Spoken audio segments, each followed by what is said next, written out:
The administration of Mayor-elect Mamdani is less than 2 months away from walking into City Hall. The mayor-elect has mere weeks to assemble his administration in an effort to ensure a smooth transition into his new role.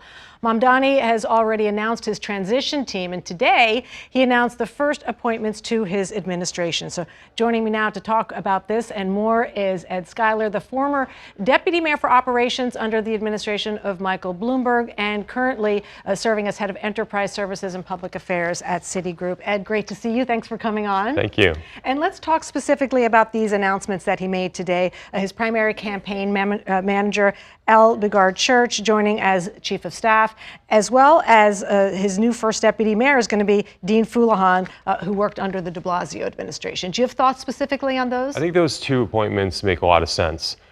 His most trusted aide is going to be the chief of staff. She's the one that really directs all the traffic at City Hall. It's a key position.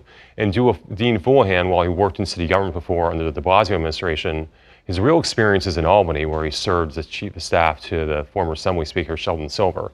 A lot of the mayor-elect's agenda is in the hands of Albany, whether it's free buses, whether it's raising the corporate tax, the city's debt borrowing capacity, the personal income tax. He's going to need Albany to get these things through. So having somebody who worked in Albany and knows how that machine works is going to be really important to him. Yeah, and speaking of Albany, as you point out, so much of his agenda is reliant on Albany agreeing to it. How much of a challenge is he going to be facing on getting that through, especially given that Governor Hochul is now up for re-election herself, and she has not only, obviously she endorsed him here in the city, but she has her upstate constituency also to appeal to. Yeah, well, listen, it's a good reminder that the city is a creature of the state and that the state has a lot of authority over the city, not in its day-to-day operations, but in its taxation and budgeting powers and authority. So he is going to have probably an uphill battle as far as getting those things through in his first year, but he has 4 years to govern. But even before he has to worry about that, within a month of becoming mayor, he's got to present a balanced preliminary budget, which is about $125 billion. And if you go to the latest Citizens Budget Commission forecast of the budget deficits, he's got about a $6 billion budget deficit just to fill on day one. So he's going to have his hands full balancing the city budget and also, running and administering a government of 300,000 people and an economy that's $1 trillion. Yeah, okay, so let's go to day one. January 1st, he steps into office. What do you see as sort of a priorities list, or what might be the biggest surprise that he might encounter, given your experience in trying to get everything that you just outlined up and running? Well, I don't know if it's the biggest surprise, but New York City, with its 8 million people and its neighborhoods and different constituencies, is a pretty wild place. And it's a vibrant place, an exciting place, but there's always things happening. And one of the challenges of being mayor is being able to keep your eyes on your agenda and having people around you that you trust to manage all the city agencies and the things that happen in New York that are unexpected, so that you can keep your eye on the prize and keep things moving forward. But it is, for anybody, it is a pretty significant management task of having that large of a workforce, 40 to 50 different city agencies, all accountable to you, and all those people looking to you for answers and direction. Sometimes feels like, on a minute-by-minute basis.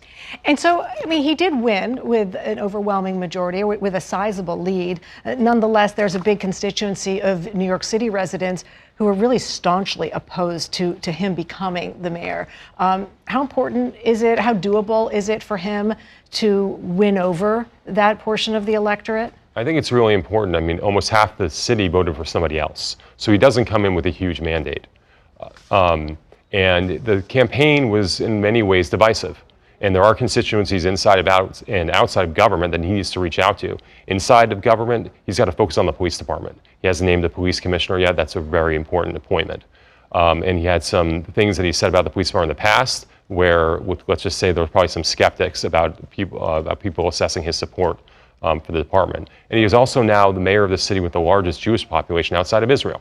And there are a lot of skeptical Jewish New Yorkers that are going to be looking at every signal there to see how comfortable they are with him being mayor. So there is a leadership perspective, and if you listen to his, the job, which is huge, but if you listen to his election night victory speech, you really saw him talking to the people in the room. And as mayor, he's going to have to speak to the whole city, whether you voted for him or not. From your current perspective as a senior executive at Citi, what are you hearing from the financial sector? I know it appeared that he was the front runner. We were talking to Kathy Wild last week from the Partnership for New York City. A lot of senior executives on Wall Street in the financial services sector were meeting with him, assuming he might be mayor. But what is sort of the real perspective on him from the financial services sector, which pays a lot of taxes here? Well, listen, I think a lot of people are going to give him the benefit of the doubt. He's the mayor. We have businesses here. We have people that live here and work here. We want to see him be successful. The city can be successful. That means we're going to be focusing on do we have a balanced budget? How well are the critical services that protect New York City's quality of life are, and how are they running? And how is the city's overall competitiveness? If you look at the last couple of years, the city has lost 900,000 people. That's the population of San Francisco.